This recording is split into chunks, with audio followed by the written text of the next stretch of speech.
Bonjour, nous nous trouvons devant le QG des femmes djiboutiennes qui font la grève de la faim depuis déjà 13 jours.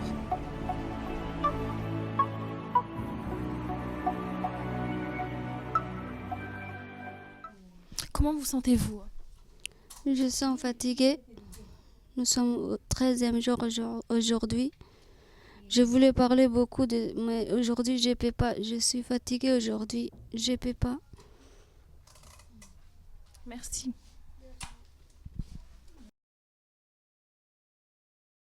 Bonjour madame, pourriez-vous vous présenter et dites-moi pourquoi vous faites cette grève de la faim depuis déjà 13 jours? Bonjour, je m'appelle Fafi, je viens de Bruxelles, je fais la grève de la faim pour nous faire entendre et pour dénoncer tous les viols et toutes les violences à l'encontre des femmes, plus particulièrement des femmes afars au nord du pays et du sud-est de Djibouti. Et vous pensez tenir encore combien de temps? Jusqu'à ce qu'il faut, je vais tenir jusqu'à ce qu'il faut, quoi. Et comment vous vous sentez? Un peu fatiguée, mais je pense qu'on va aller jusqu'au bout, quoi. Il y a des femmes qui sont violées et elles déposent plainte et le plainte n'aboutit pas. C'est pour dire qu'il faut arrêter l'impunité, toute impunité et surtout les viols des femmes. Je fais passer le message. Vous en connaissez ces femmes-là qui ont subi ces viols? Oui, j'en ai connu certaines quand j'étais au pays. Voilà quoi. J'en ai connu. J'ai connu des femmes qui ont été violées et que je dis que c'est pas facile pour des femmes.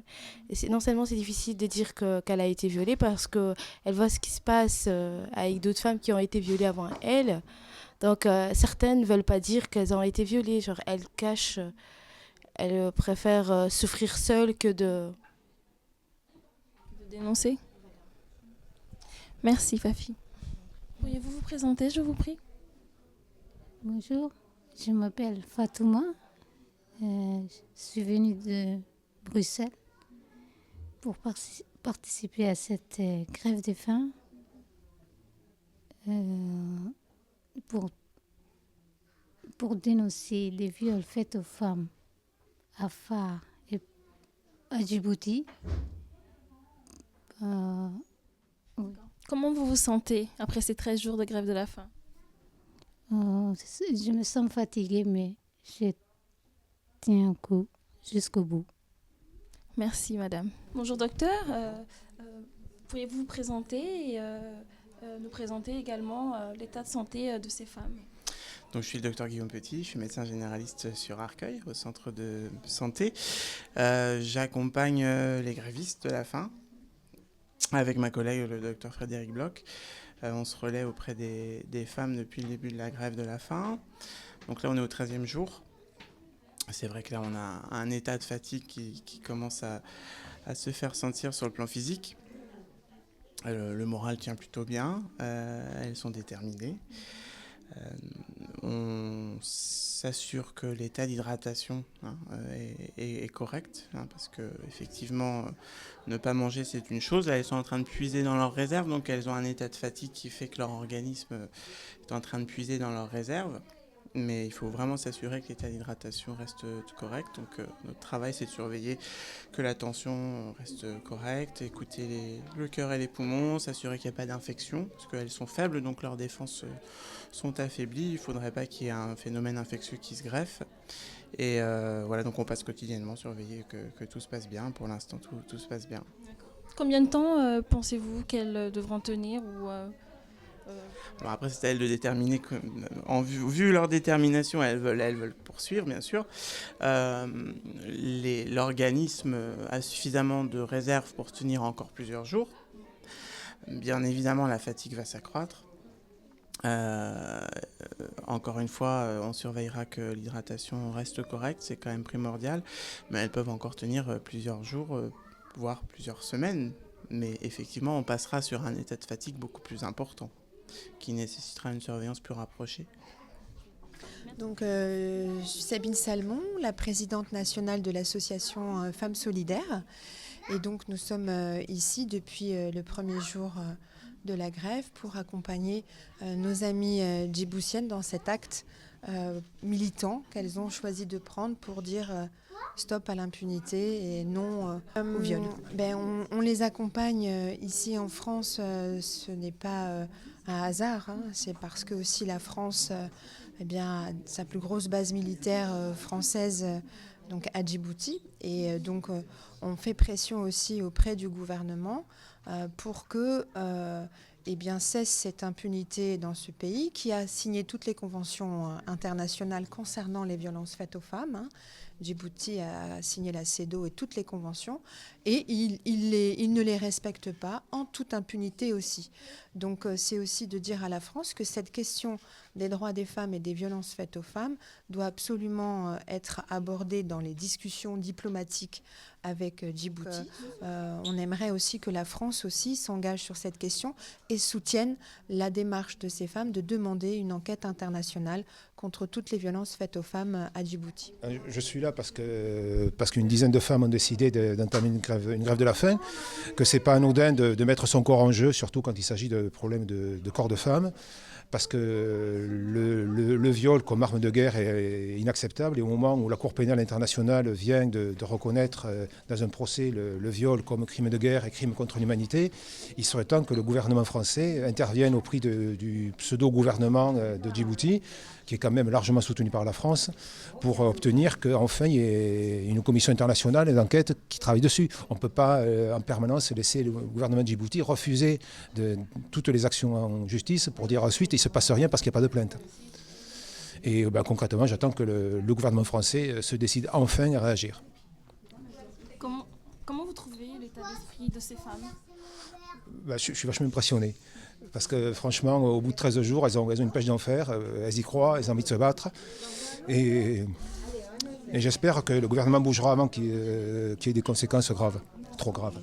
Nous essayons d'être là à côté de toutes les amies djiboutiennes pour essayer de les accompagner dans cette lutte très courageuse et dans tous les petits aspects du quotidien, pour essayer que la lutte soit pas facile, elle est très difficile, mais amoindrir toutes les petites difficultés.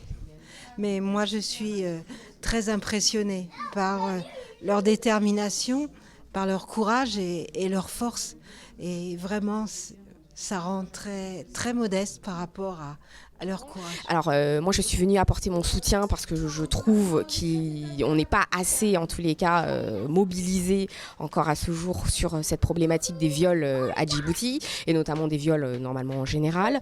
J'ai trouvé extrêmement intéressant et important, voire même primordial d'être présente, parce que plus un nombre de personnes considérable va commencer à en parler, plus de toute façon l'opinion publique va s'en saisir, et plus on va se rendre compte qu'il est temps que la parole se libère et qu'il est temps que la justice prenne en charge toutes ces femmes victimes de viols à Djibouti et d'ailleurs partout en Afrique, et qu'on se mobilise pour que justement toutes les instances judiciaires internationales punissent finalement ces violeurs et ces meurtriers, puisque le viol n'est qu'un stade finalement des choses.